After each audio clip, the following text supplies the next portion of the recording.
For top-end alliances, and more specifically top-end accounts, the past few event seasons in the game have been fairly different to how they were previously, and this is because they've added into the game new castle skins that are attached to elimination points in pretty much all events in the game. You can see them here in the exterior shop at the bottom here, and you'll need 100 fragments to unlock them, and the way you get these fragments is through the various PvP events in the game. So this one, for example, was from All Out War. This was from Siege of Winterfell. And we currently have Alliance Conquest going on at the time of recording. This is currently between the 5th and 6th matches in the regular season.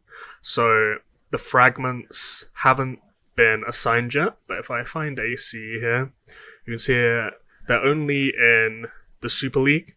They are not in A or B League, these fragments, but there is fragments here handed out according to your placements on the elimination rankings for all accounts in the game, basically. So if we look here, this is currently the top ranking. This will probably change going into the 6th match and then moving into UC, but there will also be a separate leaderboard for UC specifically, which you can see here.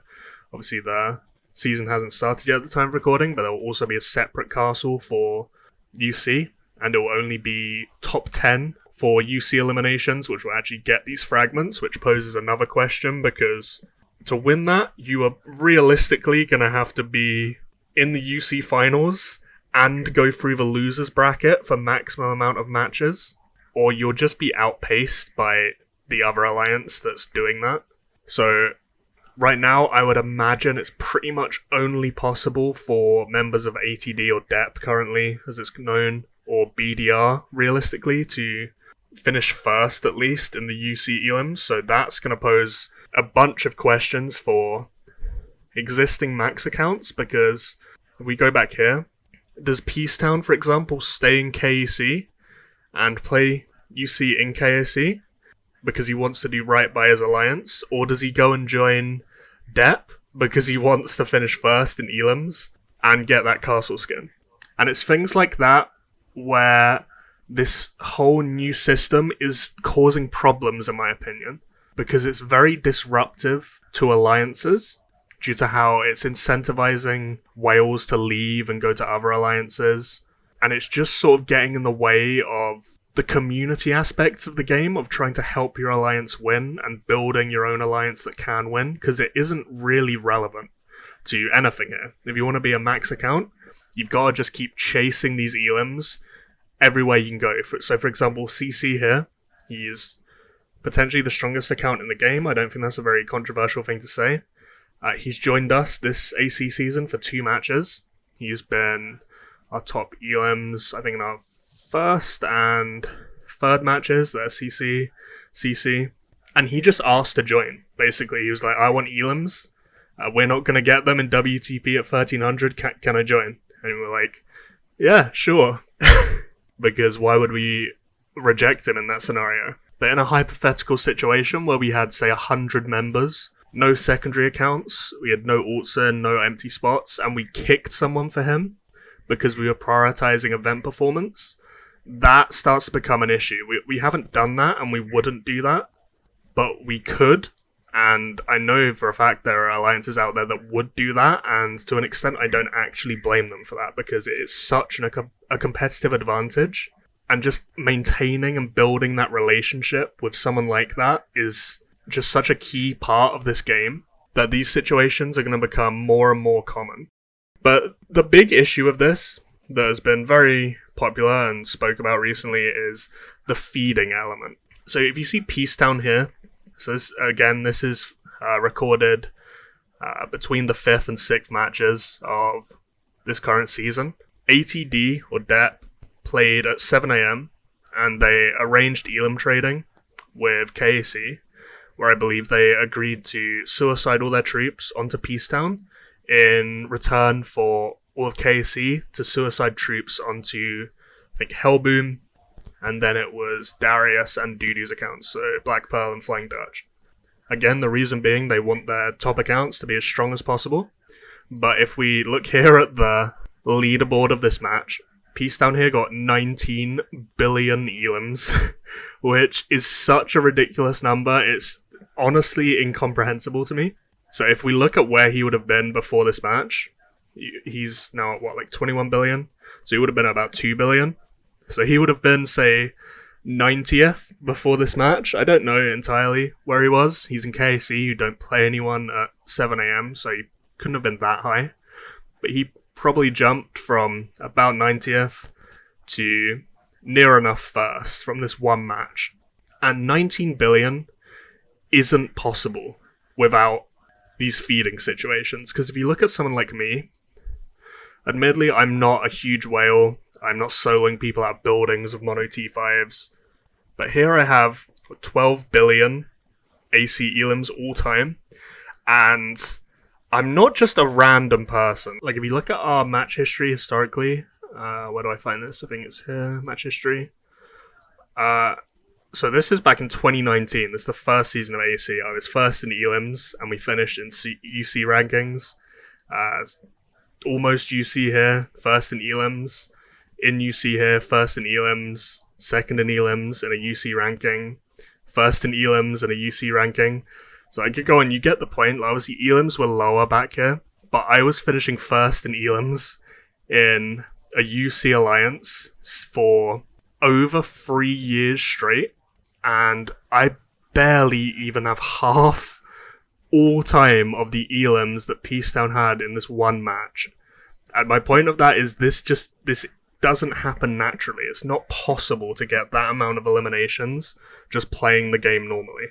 And because of this, it basically makes everyone else do it. I'm not, by the way, blaming KSC or ATD at all, because basically everyone up here has done this in some way, shape, or form. Mostly because it's just necessary to. I don't think it really matters who started it, because everyone is pretty much as guilty as each other, realistically. So Tizio, in FDH, they've been joining the other 1am alliances with their whales, and then feeding elims onto them. KSC, ATD, I've just gone into the scenarios of them. I think Nightmare here, they came to a deal with NFI for feeding, or at least offered it. I don't necessarily know what happened there. He also bounced around alliances to chase higher elim matches. Same with CC. He joined us for 2 games to chase higher elim matches. Polarix, he joined Ash when BDR matched them. They fed kills onto him. Is literally everyone in this top 10, I'm pretty sure. Gannicus maybe hasn't. Abdi probably hasn't. Merlin Lava probably hasn't. I know Quadesh hasn't. But I also know, for example, Quadesh said today he's used, I think, 4,000 days of speed-ups going for elims. And that's another point I should probably make, is these castle skins, I know for a fact people are going insanely hard for them, because they believe, and I believed actually until yesterday, that you get the collection stats through the Castle Awakening upon unlock. So what I mean by this is, find something I can awaken. So normally, the awakening systems, you unlock the castle permanently, and then you can put in 10 essences, then 20, then 30, then 60, to take it all the way to 4-star. I have it on a sheet here. So I think most people, what they've imagined is you unlock the castle, you blow all your speed ups, you get the fragments necessary, you unlock it, and then you throw in 120 SS essences, and you get it to 4-star, and then you'll have the 27.5% total health here, plus the army size, and this will just be a huge edge over all the other accounts you're trying to compete against. As far as I know, from this screenshot at least that I've been shown, it works closer to weapons rather than existing castles. Maybe this is an elaborate troll, I don't know, because the only person this screenshot can be taken by is Darius, or on Darius's account, or Flying Dutch as it's currently known as. And the only other person with one of these skins is Polarix, with the Siege of Winterfell castle skin. But it isn't being upgraded here with the SS essences, obviously. It's requiring another copy of the castle skin instead. So all these people that are just blowing their entire load on chasing elims, I know for a fact some people have like put their alts in the alliance they know they're going to face, and they've used like 3,000 days speeds to heal and just repeatedly suicide on themselves over and over and over again. That's not going to be sustainable going into future seasons, and you're going to need multiple copies of that skin if you're going to want the Castle Awakening bonuses on it. So it's a very awkward situation, and it's dictating a lot of decision making with all these accounts up here. And I don't think it's necessarily healthy for the game. I mean, undeniably it's causing friction because certain people are feeding harder, they're going further out their way to feed, they're annoying members of their alliances, coming to agreements, telling people to not attack people. So basically telling their alliance members to not play the event in order to funnel all these elims onto people more and more. So it's effectively denying people fun or just be able to participate in their own alliance, and it's just not what alliance events like that are meant to be. So there are a few ways you could change this. I think the easiest first step would be making this leaderboard here function in the same way that the alliance elims work. So for example, I showed there Quadesh was like top 10 or something, like top 15. He's a highest elim player. He's used thousands of days speed ups, healing T5s.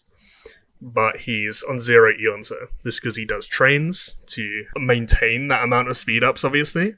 But if you made the global leaderboard reset in the same way, it would stop people chasing into other alliances to get more elims or enable feeding situations. So Altizio wouldn't be able to join Wii to do what he's done with feeding.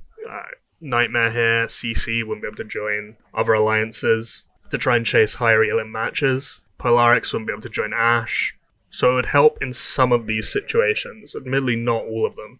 But the goal realistically is trying to get people to get, if you're gonna hand these fragments out through elims, you want those elims to be real, if that makes sense. You want it from people burning thousands of days speed ups to get this high up. You want them soloing buildings, sniping people's troops as troops return.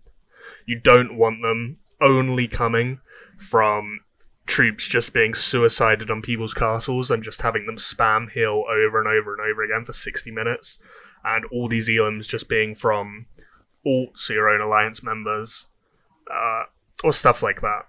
And again, I'm not blaming anyone who is participating in this at all, because it's just the system of the game. It's very much a don't blame the player, blame the game situation, because this is how it works, and if you want to maintain your account to the highest level possible, this just is what you have to participate in realistically. So that would be my first step in fixing this. My second, because I don't think that would totally be enough. I mean, it would go a ways to help, but something like that Peacetown ATD situation would still happen. Even with this suggestion, it can and will happen realistically. I'm not entirely sure how to fix it to that extent. Only help alleviate it as much as possible. So my other idea would be splitting the fragments into both the Alliance and Elim rewards. So what I mean by this is, if currently all the fragments are currently being handed out according to the elimination rankings, and nothing is being handed out to the Alliance rankings. So finishing first in AC is basically irrelevant. It does nothing for you at all. If you're in the Alliance finishing first in AC, this diamonds is basically the only thing of any relevance, and it would be like a third, a quarter of your daily diamond income from gifts anyway, for a full season where you're burning hundreds and hundreds, maybe thousands of days speeds for healing. So all these rewards are terrible. What you could do is make winning matter a bit more. So for example, as I've said, CC was joining us to chase elims. I mean, both the people in this match here, Your Candy, Nightmare, and CC, These aren't NFI or WTF members. CC is WTP. Your Nightmare is M3O. So both of them join these alliances purely to chase more elims. If winning in your own alliance mattered a bit more, perhaps they wouldn't be as inclined to join these alliances. So you could retain these fragments, because as I said with this, you're gonna need excess copies of this castle anyway. Everyone's gonna need multiple copies of this to get it to 4-star if it works this way. If I've been trolled of this, I don't even know. Just laugh at me in the comments, I guess.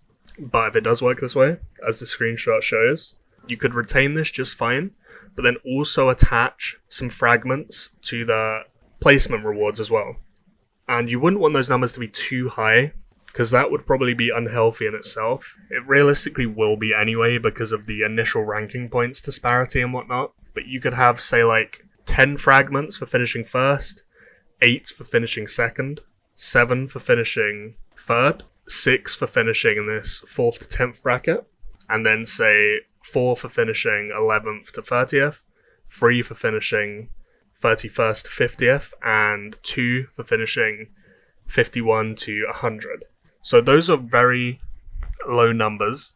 Perhaps they could be increased a little bit, but it would make winning a bit more of a priority, and you could potentially make it so you lose those fragments if you leave the alliance for 1 point. So maybe make it attached or in a similar system to, say, the winner's reward, where you need 3 or more wins, but make you effectively lose those 3 wins if you leave the alliance. So you have to be in the alliance for the season to be able to get these fragments. And it wouldn't be a perfect fix, but I feel like it would be a step in the right direction with how it's currently set up. It would prevent joining other alliances that are facing your main alliance and having your main alliance Fiji. It would prevent joining different alliances to your own to chase elims in more active and more competitive matches.